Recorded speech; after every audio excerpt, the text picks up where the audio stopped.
the lower primary and the other staffs from it, because they are very young, and as others said, as I listen, they can't even take those decisions for themselves to be able to prevent themselves from contacting the virus and those the other stuff they have to do to protect themselves, like the wearing of the nose mask if you put it on them, for them to wash their hands and doing all those stuff. So it would be better the president exempt the children from, if he will be thinking of leaving out from the public gathering, he exempt the children from that. And the other thing is, the secondary, the tertiary, there's a timeline for the education system. It has to start somewhere and has to end somewhere. So my question is, if the president is not going to leave us from the ban on public gathering, how is there any policy? Are they planning on any kind of implementation to help us to continue with our academic calendar, especially those of us in the tertiary with the semester? Are you going to end it? Are you going to cancel the semester? Those who will be writing WASI and BC, what is the plan for them? That is the big question I have. Okay, great. Thank you so much for sharing. Let's go to Hachu. Here's Gloria. Hello, Gloria. Hello. Hi. Hi. Hi. My decision is no. Big no. I would never allow my children to go back to school when the COVID is still on, until we hear and see that it is over. 2-3 months, yes, because children need to be guided all the time. Even there is no water in the various schools for them to wash their house. So please, let us consider that. Let us consider that. The JSS, the SS, SKS, oh, please, we are begging. Let's consider our decision. Thank you. Thank you, Gloria. God bless you for your call. Ni ajete is na gonna swidru ni. Otodene. Good morning. Good morning to you. Thank you for calling. Nice show this morning. Very reflective. But let me go straight to the point. We are missing something. How many? What's Ghana's population currently? About 30 million. Very good. How many tests have we done? Positive cases. 130 something thousand so far. Tests very good. Done. And then we have 3,000. Check the percentage. My point is that I think we must have a mass testing, even if it's selective, to get to a very good data. I mean, get good data and then get to a very good conclusion. Look, opening the schools is going to be very disastrous. We have active cases within the system. We can use this 100 and something, a very minute percentage of our population against 3,019 to determine that we are safe. We've reached the peak, we are coming down. What is our test rate? Let's ask ourselves that question reflectively. When we get our test rate right, I think everything will be right for us. As a stance, we are being too complacent. We are joking. I'm pleading with the president. He shouldn't relax with these restrictions, especially the schools. I'm pleading with the president. In all humility, we are joking. We are not there yet. That's all that I can say this one. Have a very good day. Very reflective morning. Thank you. Thank you so much for your call. God bless you. Mohammed is in Medina. Good morning, Mohammed. Hi, good morning, Kojo. So talk to me. What's on your mind? So I really think getting our children back to school at this time is premature.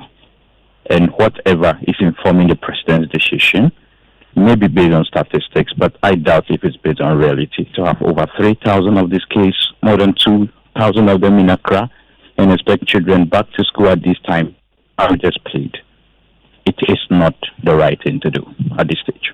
Thank you so much. And you know what? I would also like to hear if you think there is something that, if you see, would make you more comfortable to send your children to school. Tell us, what do you want to see that would make you feel confident enough to send your kids to school? Daniel is in Ekopong. Daniel, good morning. Hello, Kojo. Thanks for calling us, Daniel. How are you? Not bad. At the inside. Good work. Because since all these starters, there's a group of people that people are not talking about. And that's people with visual impairment. You know, people with visual impairment use their hands a lot. Everything is about touch. It's a medium of reading. The braille is touching. Yeah. Nobody is talking about it. So if schools are going to reopen, well, I don't know how disastrous it's going to be, but I'm thinking that people should pay attention to this group of people. If somebody wants to go to the bank, somebody will accompany him, the white cane that he uses, his laptop, I mean, everything of us is the touching. But since nobody is talking about this group of people, surfaces, handrails, I mean, talk about so many things. So we are talking about protocols. Yes, it's good. But what about this group of people? Is there any special interventions for them? If you reopen school, their medium of reading and writing is the braille. It's about their hands. What alternatives will we make for them? How sure are we that the papers that they are going to read are not contaminated? So, food for thought. Indeed. And it reminds me of that conversation we had in the middle of the night on Wednesday night, Nimwa and Winston, about the group in society that we may have neglected through this whole COVID-19 thing. We need to get back to that conversation because it was really about people living with disabilities. Frank is in Community 25. Hello, Frank.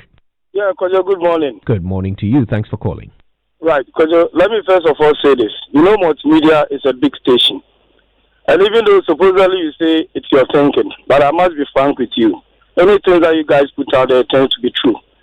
So let's not hide about it. That's the first thing. Because I'm telling you, if we open school and kids begin to get infected, you know that as a father or as a parent, you can't even go to work. Your mind will not even be at peace when you go to work. What happens to your productivity? So look at the chain. That the rippling effect will come. What is the KPIs in locking down? And have we achieved it? So why is there rush in opening? Look at Germany. I understand they are reopening, but look at the kind of structures they put in place. Classrooms, space children out, put new desks for children. They put sanitizers, everything. Even if you do that, even if you want to open, it should be in systematic. Maybe probably consider those who are writing exams. And let me ask, when you were in this nation, when universities through some kind of sometimes route and things, for how many years do we lock down schools? And so what is the rush? For me, even if we don't have, it's better we get vaccine before we open school, so that we know that children are vaccinated. Children get to school, even right now that we don't have this COVID. Most of them get to school, and every month and now you are rushing to also because of infections. Those other infections are there. Their nose and all those things, they are there already. And then you come and add up this thing. So for me, it's a big no. We are not ready for it. Not to satisfy any political or whatever it is. We are not ready for it in any way. Thank you for sharing. Thank you for calling. And this is Abna in Gomodina. Is that right? Yes. So hey, Abna. You are in Marama Odina. Oh, fine. Not today. Adum. And a page a man in Sihubi as I can fancy be mwa. Oh, fine. You've made me miss my hometown. Yeah. So talk to me, Abna. Yeah. Is it the children are not matured enough? I have 3 boys, 5, 7, and 10, and I cannot imagine them going to school anytime soon because they are not matured enough to be able to take measures or decide fully how they will be protected, as in what they should do. Of course, if you can show them the measures like washing hands and all that, but children play and they go all out. So you cannot say that the children would be fully protected when they go to school anytime soon. And for me, I cannot imagine. And until I hear that there are no more cases, not only in Ghana, all over the world, because even if in Ghana we decide that, or we get results that there are no more corona cases, and we open the border, what's going to happen? Chances are we might get imported situations again, and you will not know whether your colleagues' your child's colleagues, parents, or family members are those that have come into the country and are spreading it again. So for me, until I hear that the cases are no more in Ghana and all over the world, I won't be comfortable for my children to go to school. And the other side of this is what is being done about the children in the villages. It's so much of a concern to me because, I mean, the cities, they're having WhatsApp and Google, whatever it is, and they are doing online assignments here and there. But how about the people in the villages? How are we taking care of them? That is a major concern to me. An important concern you're raising, Abena. Thank you so much. Oh, lovely Abena there from Gomordina, my hometown. Anymore, where are you from? What's the name of I'm from Oboku. Oboku. Yes, please. Do they speak Brofo like this in Oboku? We make money. So for their focus is money. It's not Brofo. Brofo doesn't make money. Brofo and money is a nice combination. All right, Raymond is in East Legon. Hi, good morning, Raymond. Yeah, good morning, sir. Thank you for calling. My name is Raymond. I'm calling from East Legon. Wonderful. Yeah. I'm also thinking that the lockdown should not be lifted now because, one, it's about 30 million, but the number of people tested is around 130 something. If you look at the percentage, it's not encouraging. And we shouldn't say that we have tested 130 something out of the population of over 30 million. We should leave the ban now. And like I said, I will not be comfortable allowing my children to go to school at this material moment. And I'll only be comfortable if we have a vaccine for this COVID-19. Other than that, it will be my children to go to school. And like others have said, it is difficult for you to control children when they get to school. Tell them that they shouldn't touch this thing, they shouldn't do this, they shouldn't do this. They'll be able to do it as adults would do. So for me, it's a no-no. Government should put everything aside and prioritize the citizen above all other things. Raymond, thank you. Thank you so much for calling us. For now, Raymond will be our last caller. But thank you all who have called us. And I'm glad that people were saying what it would take for them to decide that it's okay for their kids to go back to school, because this conversation can never be held in a vacuum. Of course. You know, we have to think about the trade-offs. Right now, as we speak, are children actually staying at home? Is everybody keeping their children at home? Do we see, when I don't see kids much when I go out and about. Perhaps in the supermarket I might see one or two with their parents. I do. But I see the kids. So in the communities that are very tight knit, you know, like, and I'm reluctant to mention, but you see the kids, you know, walking around, you know, playing football. There's a certain, and I have brought this report, but a certain lax. And when it comes, and kids are difficult, you know, keeping them indoors, exactly. So there's, but anyway, you were talking about conditions, or even from Accra also has some conditions. Well, he says opening up schools will bring a lot of relief to my family, but I will only allow my kids back to school under two conditions. One, if there exists a comprehensive measure which is foolproof and assuring, such as fewer students per class, adequate supply and usage of protective wear all day, etc., which is not likely. And two, a credible assurance that kids are immune to the disease, which is not the case. So as far as I'm concerned, it's a big no. Right. And that's even from Accra. Paul says it will be a grave mistake if the government lifts the ban. The churches are making too much noise because of tithe, offering, Kofi and Amma, etc. They should use the monies we have contributed years ago to run the church for now and stop the incessant noise. Christy from La Paz says, Kojo, I will not allow my children to go back to school when the adults who should understand the precautionary measures are for their own good, are finding it difficult to obey. How much more the children? So let us wait until things get better. This one is from Kwabena. He says he thinks we've asked a leading question, we've answered the question, and we're getting everyone who calls to say no. What is sad about the whole thing is that callers are insinuating that the president has already made the decision, with some even linking the decision to his quest to stay in power.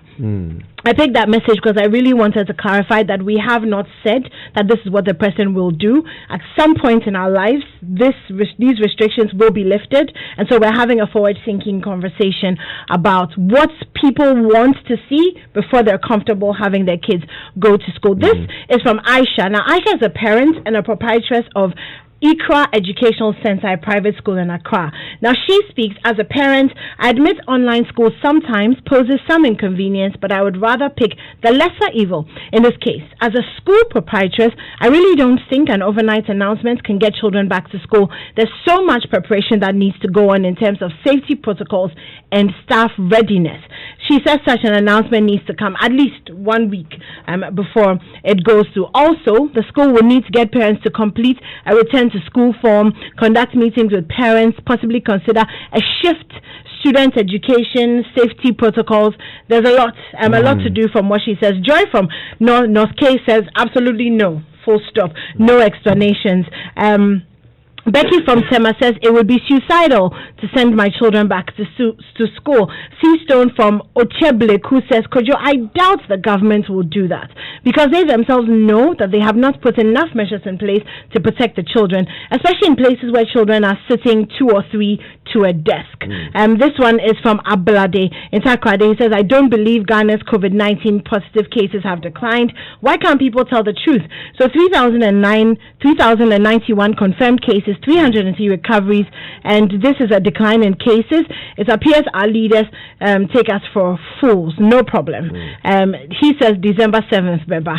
And that's from Ablade in Takrade. Good morning, Kojo. I think the president should extend the ban on social gathering and school closure for another week for the whole country. For now, we're not sure if that graph represented only Accra or the whole country, since Accra has had more cases. But Esinu from Amrahia says, my kids are done with school for this year. They are mine. They're not for any political party. Ernest from Adenta says, if all these assertions of care flattening or peaking are all part of the government's efforts to prematurely lift the not more than 25 gathering, then they must roll out a more aggressive, really countrywide public awareness using media and public address systems, enforcing the mask wearing and social distancing before they recklessly fast-track death, which brings into mind the challenges that the NCCE has faced in terms of public education. My last one for this set of messages is from Na. She says, I want to tell the president not to listen to those asking to lift the ban on social distancing. The schools must still be locked because our children will not be able to practice social distancing. Please, Mr. President, be fair. All right, well, thank you. Later we'll read some tweets as well, so keep them coming through. Remember to use the hashtag JoySMS so that we can see what you've said and share it with the world. But look, the truth is that on Sunday the president has a decision to make. We don't know what that decision will be, whether he's going to extend the ban or he's going to lift it. We're having a forward-thinking conversation, as Inimwa says, because we're parents. At some point, this thing will be lifted. What do we do then? So that's what this conversation is about. It's not a political one. It's a parental conversation. But the decision the president has to make on Sunday, he says, will be based on science and data, right? That's what he told us, that there will have to be evidence that we have a grip on this, a firm grip on this virus before he considers lifting these sanctions. Okay, so what would be the science and data that the president has in front of him to help him with this decision? Kwame Asidu Sapong joins us. He, of course, is a pharmacist. He's also a fellow at CDD, and he is on the line right now. Kwame, great to speak to you one more time. Good morning. Hello, good morning. So yesterday, some data was given to us by the Ghana Health Service. They showed us a graph, and they said this graph shows that since the 25th of April, we have actually been on a decline. So 25th of April was our peak as a nation. How do you analyze this data? Well, thanks, Kojo. I don't want us to be splitting hairs about this, but suffice to say, what they showed us is what we call a tally plot. And what is a tally plot? It gives you the case count on a daily basis. And I'm quite sure a lot of you journalists would have been on Worldometer, would have been on John Hopkins. You'd see tally plots for every country. I am yet to see a single country that has predicted the peak of its pandemic using tally plots. Everyone predicts it using their R0. I'm quite sure you followed a lot of people, and I'm still waiting for someone to tell me what Ghana's R0 is and how it is tracking, to tell me what Ghana's doubling rate is and how it is tracking. I mean, these parameters that are used to predict epidemiological curve behavior are not new. There are parameters that have been used worldwide. They were used in the era of smallpox. They were used for Ebola. They were used for SARS. They were used for MERS. Nobody has ever done these things with tally plots, and the data is available. And that is why I say I don't want to be splitting hairs over issues like this. And the point is, I dare to say we probably might have another day moving forward, depending on how this plays out. Where our daily tally might be higher than what happened in April. And why do I say so?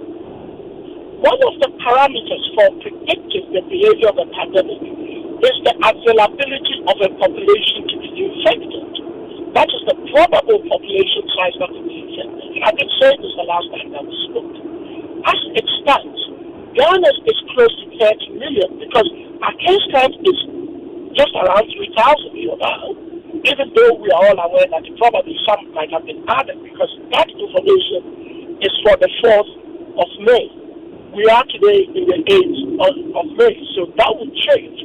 But it wouldn't change to the point where the proportion of our population that is liable to be infected would change, which then means that if we don't decrease the component of our human behavior and our interactions, which then factors into the susceptibility to be infected. Hello. Hi, Kwame. I'm so sorry to cut in. I think we have a bit of difficulty with the line, and so it's hard to hear you clearly. We're going to have to hang up and dial you back so that we have a clearer line and we can follow the important analysis that you're making. So far, though, what I've picked up is that Kwame has described the graph that was shown to us as a tally plot. That's the name or the type of graph that is. Every country has a tally plot that you can find when you go to the Johns Hopkins website where they've been tracking the numbers across the globe. And he says that the tally plot can never be a predictor for a country's peak.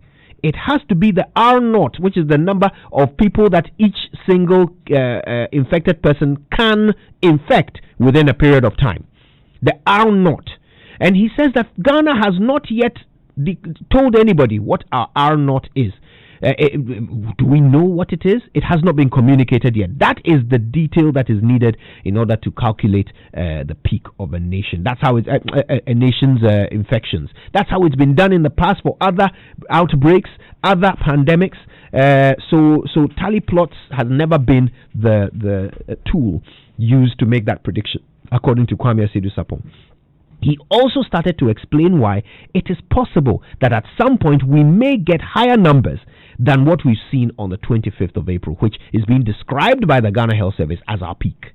And he's saying that it is because of a number of factors. He started to explain them. The first factor he mentioned was the availability of a population to be infected. And as he was explaining that, we had to redial him because the line was not very clear. We want to hear him quite clearly as he explains these all important things. So we'll take a couple of messages. That'll give us enough time to sort out that pesky line, and then we'll get back to Kwame Asiedu-Sapong and some understanding of these numbers that we heard yesterday. Stay with us.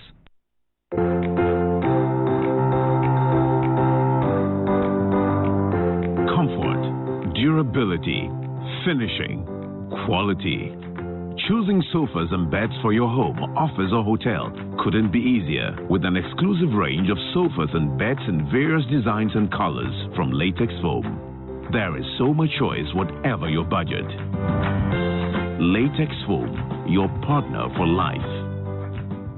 Now, I know we are all bummed out that Easter came and went in a split second. Aww. But at Samsung, Easter has been extended in the Samsung Easter Extravaganza.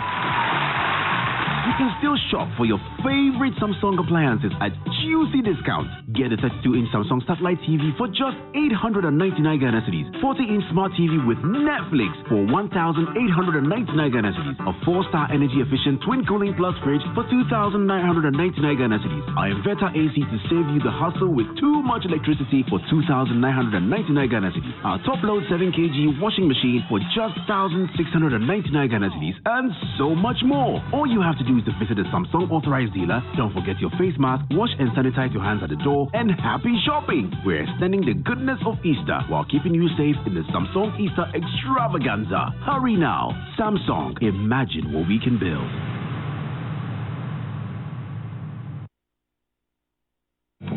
Mommy, I'm hungry. Oh, Hima, today is Mommy's day off, so you can order anything you want. Anything I want? Anything. You can call me Dada Cash today. Yay, pizza.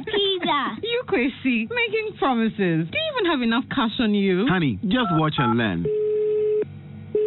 Hello? I'd like to place an order for 2 large pizzas and 2 large drinks. Sure, sir. You can pay cash on delivery. Oh, forget the cash. I'll be paying with CowPay. It's quicker and faster. Pay for anything online and take control of all your payment transactions with CowPay on the CowBank app. Visit the Play Store or the App Store and download the CowBank app to make bank and mobile transfers. Request a checkbook, stop a check, and also have access to the CowPay payment platform. CowBank app. Forget the cash.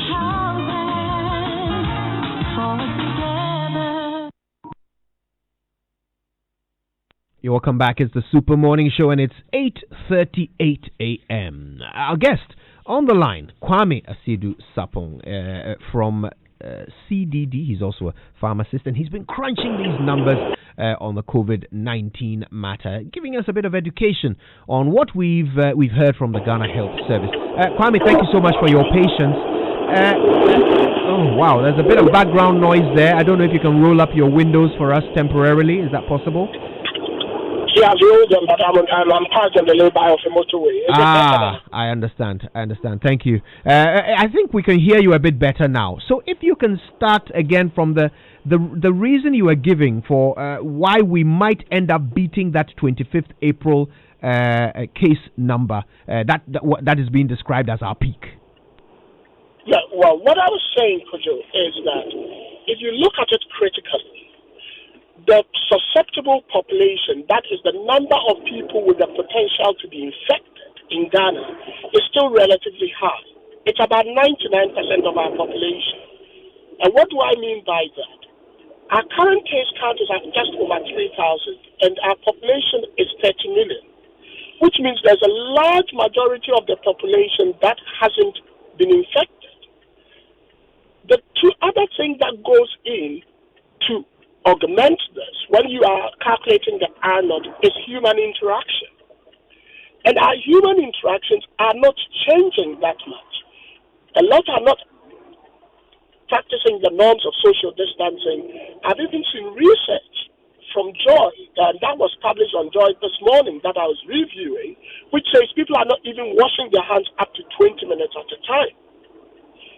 People are not wearing face masks, which then increases the communal input into the chances of getting infected.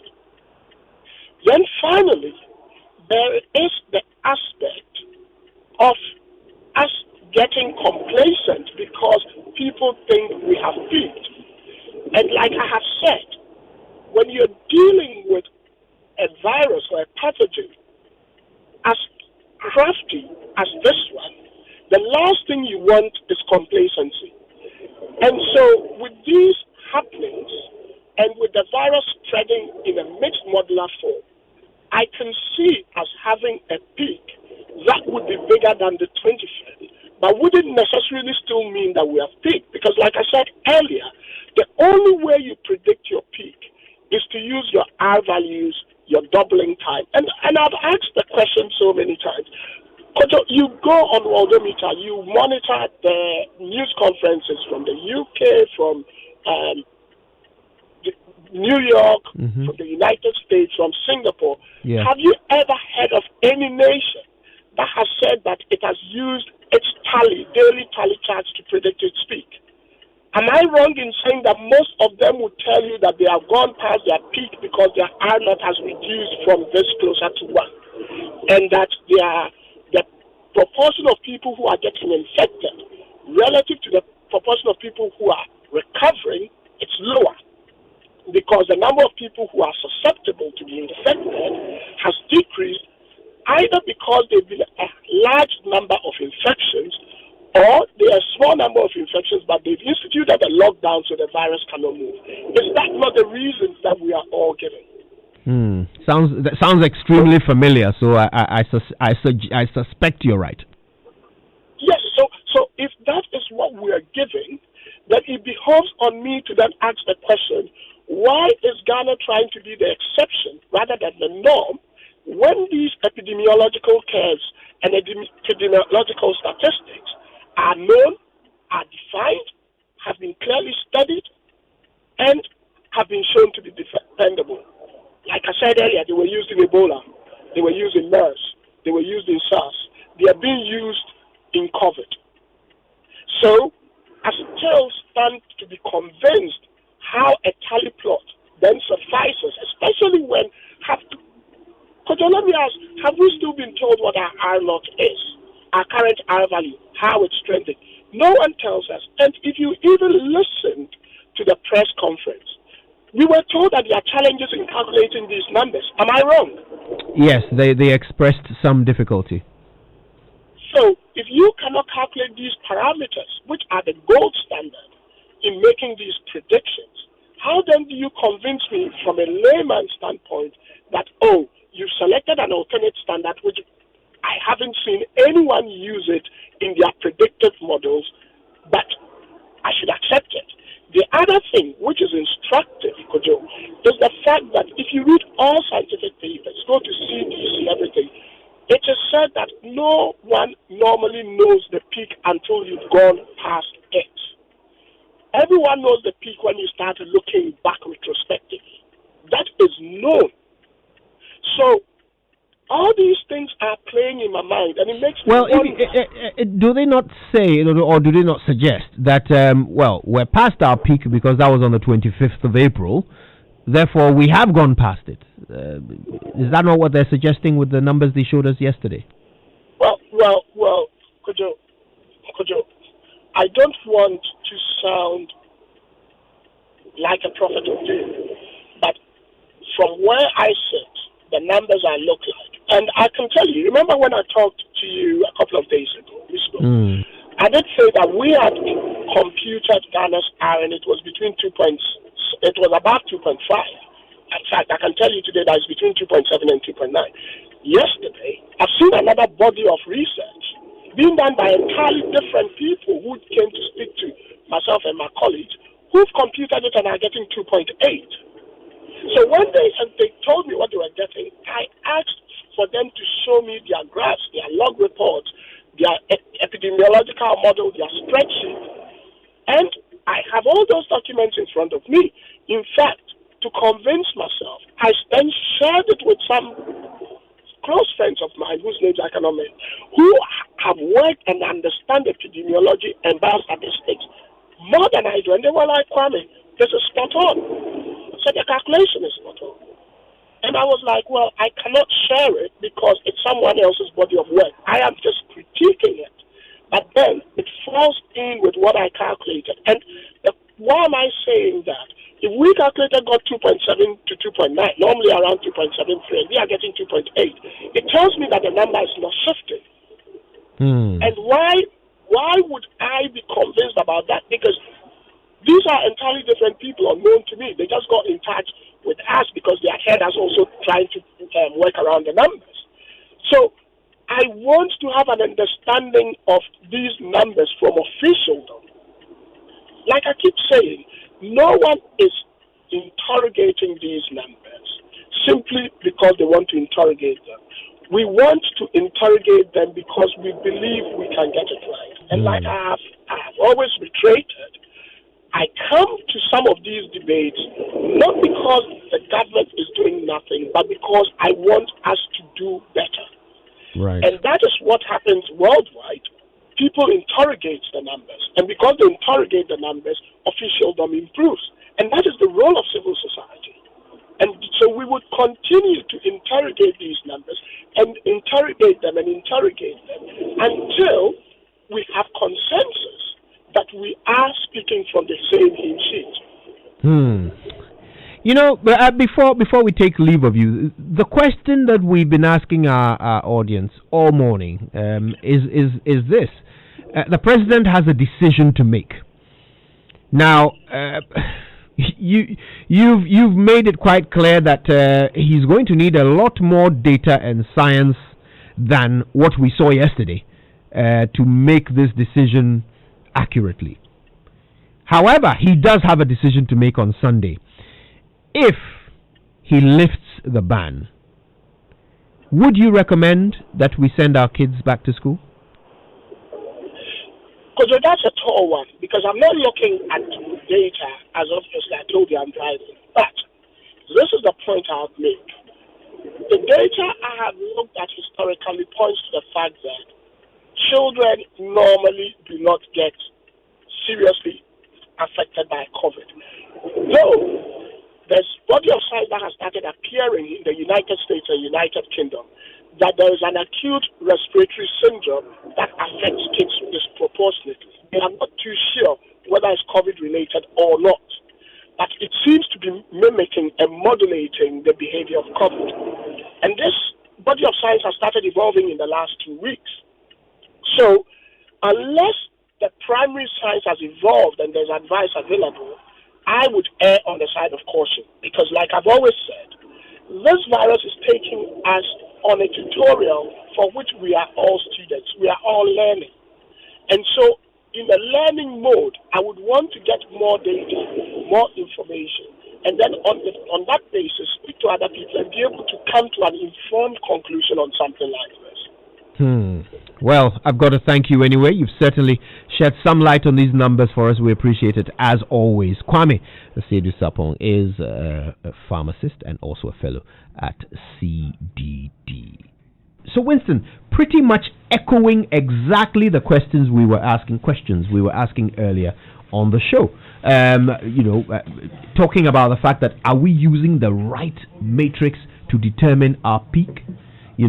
Should it be this graph, which is a sort of he described it as a tally plot, basically talking about the daily or the number of cases we have so far and the number of them that are positive. Sure. But when we should rather be looking at the R0, which is the number of people that that one infected person can infect. Exactly. Okay, and of course that number is calculated by other countries, by other provinces, by New York and so forth. When they give their updates, they tell you that this is the R0. It has either moved up or down, and so our infection rate is either higher or lower. They use that number, and that's the number that tells you your curve. Exactly. So, yesterday I was talking about the mathematical compartmental model. It was. And with that mathematical compartmental model, you look at the susceptible population, all of us. Yes. Then you look at the exposed and those who have been infected. So those who have been infected would expose others. That's right. You understand? So if you look at it and you realize that the numbers with those who are being, the exposed people are beginning to decline. And if you also realize that the infected is declining, and those who are susceptible are not dropping into the exposed, then it means that something is working. Yeah. You're good. And that's why how come the R0 comes into play. And talking about the R0, I had to step out briefly, you saw me, because a medical doctor called and he was raising similar concerns about all of this. So he asked a simple question: could you guys please find out for me what our R0 is? We need to know to further and better analyze, this particular situation. He asked the question also, what happened to the backlog? So the police said 8,000 people were asked to go for tests. Have the results been released? The police are still waiting for some of those tests. Do we know them? If we know them, then we can say that we have cleared the backlog and we can now have real-time data and daily incidence rate. And another thing also, Kojo, that has come up is, so on the 25th, where we say that the samples were taken, that is after we lifted the lockdown. Okay?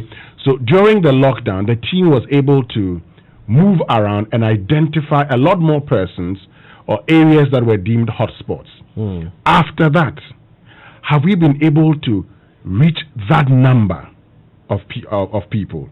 It's a question we need to get answers to. So that will take us to the number of samples taken daily and whether they were the same throughout the period. So Lots of issues have come up. I think that these questions are questions to be put into the Ghana Health Service when we get them, so they can answer and tell us, per their own analysis, why they think that we've reached peak status at this point in time. They've told us they've used the number of samples that we're taking and the positivity rate from those samples, and that's how they've calculated that. But of course, a lot more questions have arisen as a result that they need to answer. Indeed.